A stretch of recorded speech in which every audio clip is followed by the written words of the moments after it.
Good morning, everybody. Thank you so much to my colleagues and to the incredible advocates who are with us today. Americans for Tax Fairness, the Coalition on Human Needs, Economic Security Project Action, Fair Share America, Groundwork Action, Indivisible, Main Street Alliance, National Women's Law Center Action Fund, Our Revolution, Planned Parenthood Action Fund, Popular Democracy in Action, Public Citizen, SEIU, and United for a Fair Economy, representing millions of people across this country.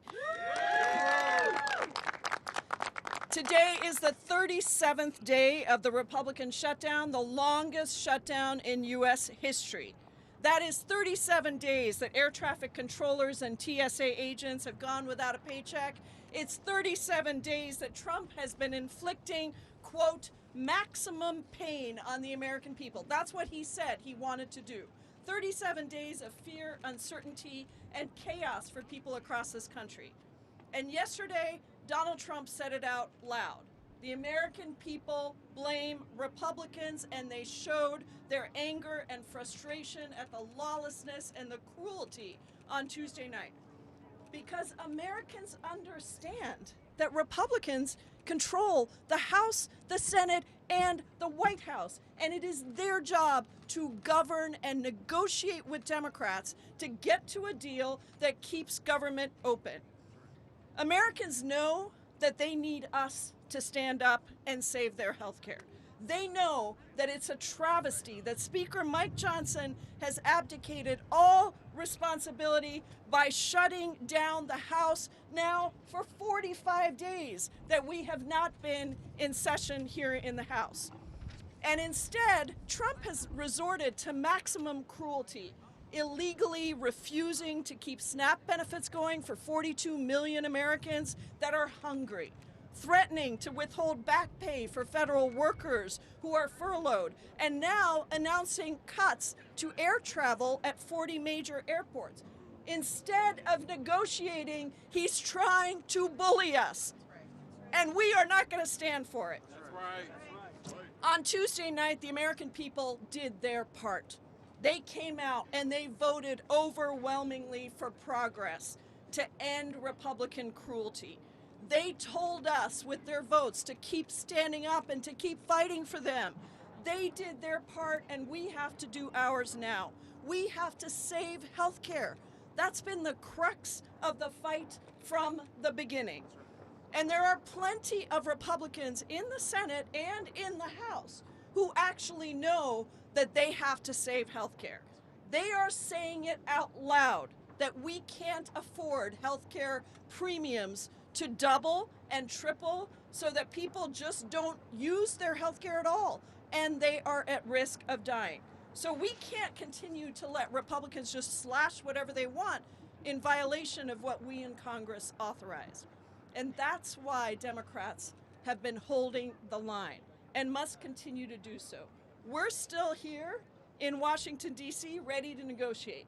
We've also been organizing food assistance for our constituents, listening to story after story from families who can't pay their bills, families who are going hungry because of the cuts to SNAP. And yet these same constituents are saying to us, please do not fold without making sure that we can afford our health care, because they understand that this fight is about their ability to live. So no, a promise of a failed vote or a promise of any vote later down the line is just not good enough. Trust has completely broken down because Republicans keep breaking their promises.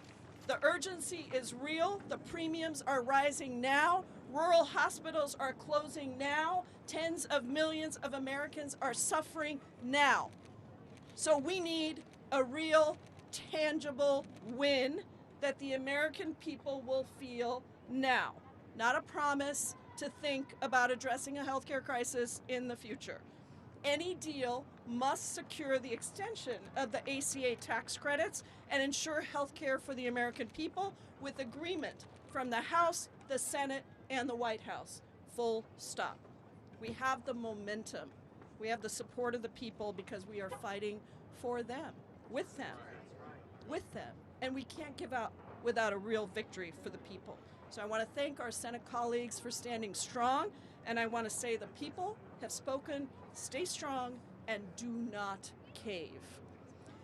It is now my honor to, just making sure our whip isn't here yet, she's going to be here in a minute, but it is now my honor to introduce the incredible Chrissy Houlahan, who many of you saw challenging Mike Johnson, demanding that he actually sit down and negotiate. Thank you so much, Chrissy Houlahan from Pennsylvania. Thank you, Representative Jayapal. My name is Chrissy Houlahan, and you probably don't hear me speak quite as forcefully as I did yesterday, but I come from just up the road, a purple district in Pennsylvania, just outside of Philadelphia, that has just as many Republicans as Democrats in it.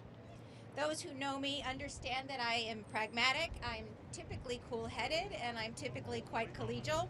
And for the past 7 years, I've dedicated my efforts first and foremost to bipartisanship, because I really believe very much to my soul that in order for us to succeed for our constituents, mine and everyone else's, that the people they send to DC must work together. It was never, ever optional until now. Legislating that really creative process requires that we work across the aisle. It requires that we reach across every single divide and that we navigate every disagreement to negotiate the very best possible available optimal solution for all of the American people. Is this a perfect system? Clearly it is not. Sometimes, in fact most times, the results aren't exactly what anybody wanted completely, but that's the messy reality of our democracy. It's a treasured process, and every single member of the Congress has promised, indeed taken an oath, to protect that process. Negotiation is a tool that Congress has deployed since America's founding, but right now, inexplicably in my opinion, the Republicans have refused to engage in it. And it's that stubborn refusal that is having catastrophic and life-threatening consequences. For the first time ever in my service here, Republicans have gone radio silent, which is in fact why with Mike Johnson in our current most recent exchange, and I like to think of it as a dialogue more than a confrontation, at his press conference yesterday, he reminded me and the American people that he has literally not sat down and talked to Democratic leaders since before the shutdown. Before the shutdown, now on day 37. I reminded him that I have his phone number, I have Hakeem's phone number and Senator Schumer's phone number, and I'm happy to share that with him if for some reason he has a new phone. He and my Republican colleagues have done this radio silence apparently at the direction of their leadership. So instead of working with us, they are literally refusing our calls and refusing our asks for meetings, choosing instead to spend their time gaslighting the American public and creating and sowing even more division. They refuse to sit down with us, and they refuse to tell the American public the truth. They are lying to us about the One Big Beautiful Bill and its draconian cuts. They are lying about employment and inflation figures and our stuttering and shuddering economy. They are lying about the actual price of gasoline and groceries and so much more. So it is really past time to bring both parties together and to negotiate an end to this shutdown. But there are things that we need to be able to negotiate that shutdown. We require a deal that actually addresses the healthcare crisis. Not that promises to think about addressing it down the road in 2 weeks with concepts of a plan. Sadly, at this point in time, even I say it's impossible to trust our Republican colleagues to honor their promises and their obligations because they have become unreliable narrators of facts. Each day of this shutdown has been brutal for our country, but Democrats have been here all along, and we're still here. We're still here to protect the health care for every American, and we're still here to protect our very democracy itself. So as I said, we will meet Speaker Johnson anywhere. I will meet with him anywhere. I left a message with his scheduler, and I'm happy to put him in touch with Leader Jeffries if he somehow has lost that number. I'm a fan of the Dr. Seuss and children's literature. In a house with a mouse and a roof and a car, I will meet him anywhere. I will eat green eggs and ham anywhere. So let me be clear, our votes and our position will not change. The healthcare crisis facing Americans must be addressed and addressed now. We are here to negotiate and to compromise now, and we ask Republicans to join us in doing the jobs that the American people have sent all of us here to do. Thank you very much for the opportunity to join you. I now get the opportunity to introduce the astounding, esteemed Whip, Catherine Clark.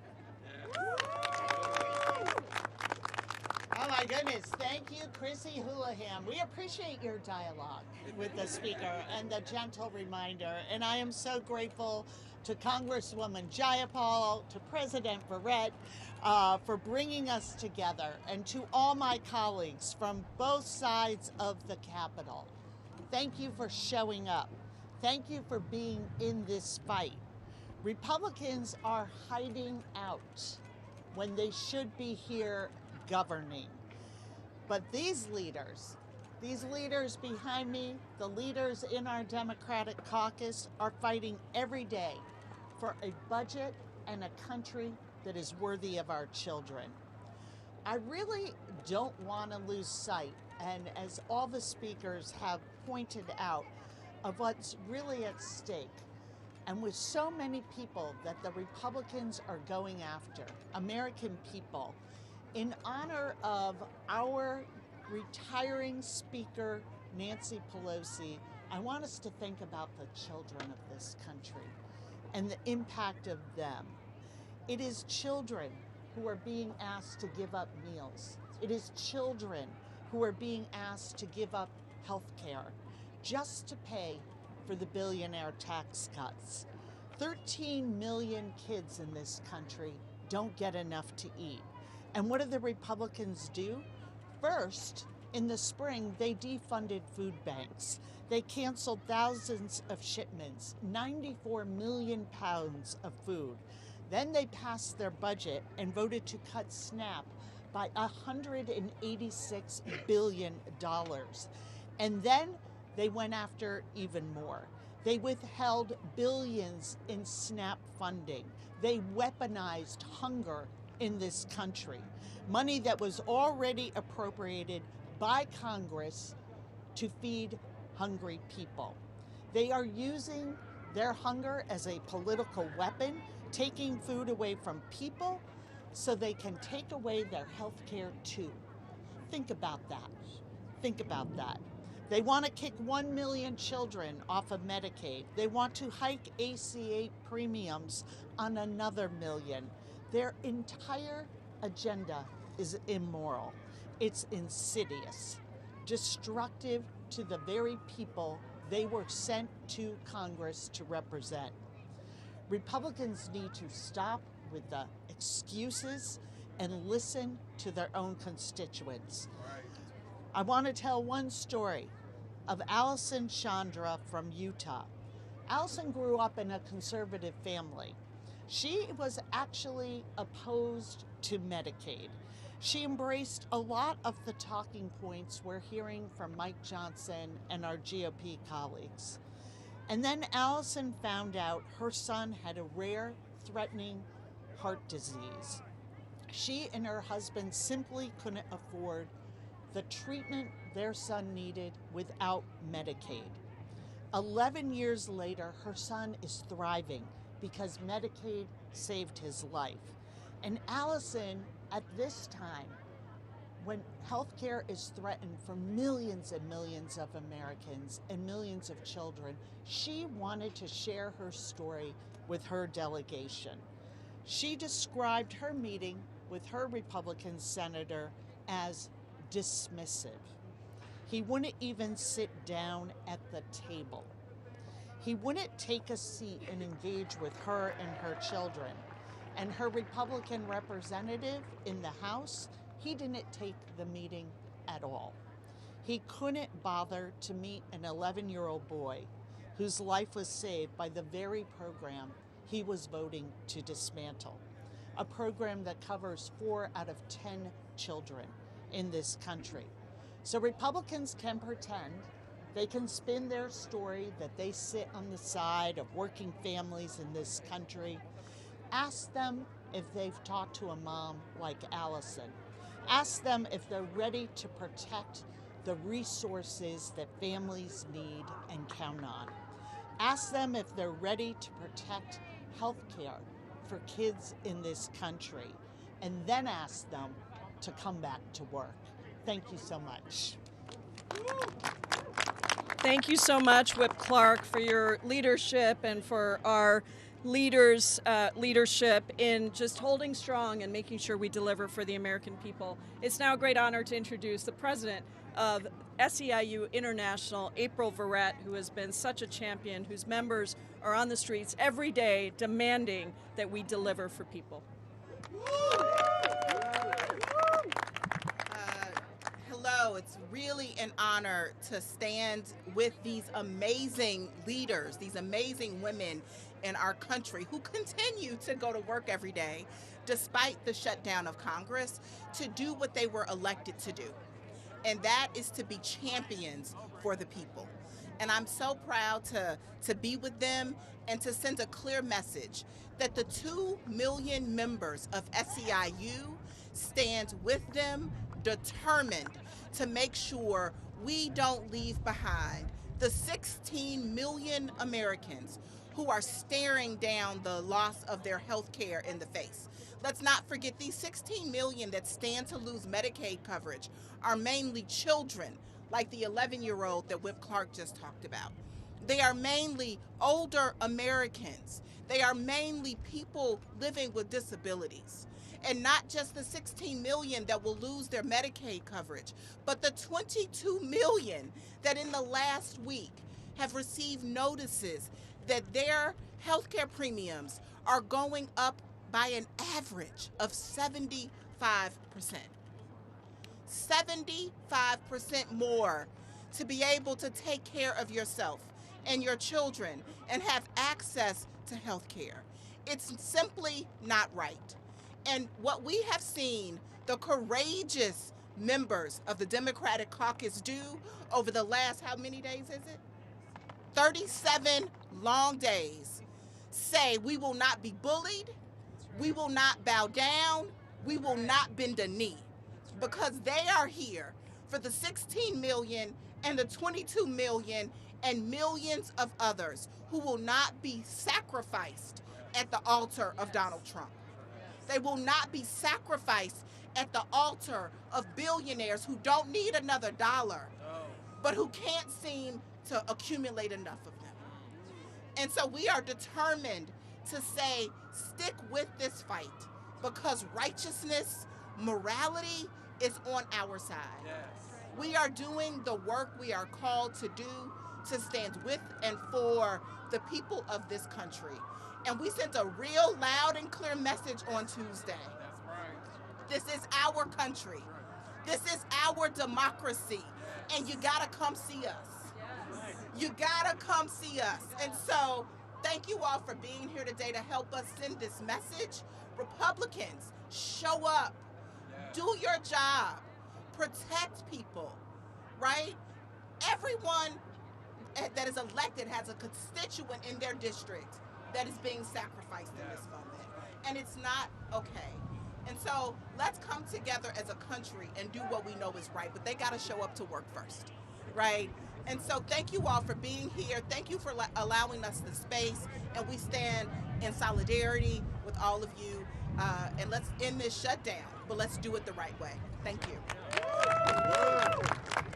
Wonderful. Thank you so much to all of these incredible leaders, and we're happy to take questions for anybody, including our whip of our caucus. Yeah. Your colleagues, your progressive colleagues, AOC and Bernie Sanders, have recently talked about how the establishment and the old guard have been undercutting the future of the Democratic Party, the younger generation. On the heels of Nancy Pelosi announcing that she's retiring, should other members of the old guard, perhaps like Leader Schumer, step aside as well? We're really focused on ending the shutdown and preserving healthcare, and I'm happy to talk to you about that later. But the reality is we've got something really critical that is happening right now. People across this country are hungry, and we need to make sure that we are continuing to stand strong, as the House Democratic Caucus has been doing, as the Senate Democratic Caucus has been doing, and we want to continue that, because I think Trump said it perfectly on yesterday. He said that the American people understand who's responsible for this crisis. So let's end it by negotiating and getting a deal that preserves health insurance premiums and the ability to cancel all these cuts to make sure that we are actually working for the American people. It sounded like the SNAP payments will probably be reduced and delayed following the court's orders to fund the benefits through the USDA contingency fund. Brooke Rollins is now saying it could take weeks. But isn't opening the government the best and long-term approach to the immediate crisis? And how much longer are Democrats going to hold out on refusing to pass the CR when it could just be done today? Let me be very clear about SNAP. There are contingency funds there so that SNAP doesn't have a single day down. And what Donald Trump did is illegally withhold those funds. Then 2 federal judges said, you are not allowed to illegally withhold those funds. You need to release them and fully fund SNAP. And then yesterday, he said, not only are they going to cut SNAP benefits, but the restrictions that the Ag Department just introduced actually even further limit eligibility of SNAP. So some SNAP families won't even get any benefits if you leave it to Trump. And the Ag Department admitted that they have the money there to pay for it. So let's be very clear about why SNAP is not happening right now, because Donald Trump is illegally withholding funds and now trying to disobey court orders to release those funds.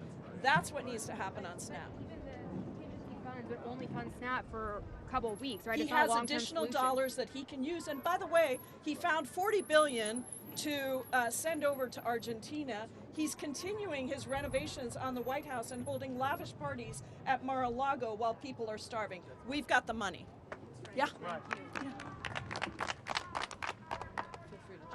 Senate Democrats are having a big lunch today. They're going to have another big family discussion over there. One of the things that they're considering is the idea of, as part of some kind of deal, you guys all know it's sort of scattered, a date certain vote on an ACA extension. Is that something that you think? Is that what you want? Is that something that you feel like they should accept in order to end the shutdown? Well, I'll say what I think and then invite Chrissy as well. Look, a date certain on a vote that is deemed to fail is not the answer. Because, Maybe it could pass. well, why not? If it can pass, then why not do it right now? I mean, let's put it on the floor right now. There is no trust, and you know this, Lisa, because you've been watching everything that's been happening. Why on earth would we trust what they are saying? If it's so important and they know it can pass, then let's just do it right now. I co-sign. Anybody else? All right, great. Thanks, everybody. Thanks. Oh, sorry. Go ahead. Thank you. So, like what Lisa was saying, there's some daylight between these Dems then? I mean, we were talking about the old guard and these young new progressives who are holding the line. Bernie Sanders took over Senator Schumer's podium yesterday saying, hold the line. What's the message that we have to these Democrats who are having these conversations right now? I'm not a young progressive, and I'm standing here saying that we need to hold the line. Right. Thank you. It is not generational and it's not ideological. It's about delivering for people. And so I think that's what we're saying is hold the line. And I really appreciate my colleagues who are in tough districts, because I'll tell you what, I know we have this everywhere, including federal workers who are going without their paychecks, either going to work or furloughed. They are saying to us, many of them, hold the line, because they know that if we come back without actually addressing health care, look, this is a government that fired 250,000 federal workers before the shutdown ever happened. So let's just get it done. Did you want to say? Yeah, just on the federal worker piece, my union represents 70,000 federal workers. There are obviously millions of more that I stand in solidarity with. We cannot allow this government to continue to use federal workers as a pawn. And the way that they got up yesterday and threatened, airline cuts, I just think it is despicable. They continue to use the real hardships that federal workers are facing as political folly. We're not going to be tricked. We're not going to be fooled. Fix health care, fund the government, and pay people what they go to work every single day to earn. Great. All right. Thank you, everybody. Appreciate you coming out.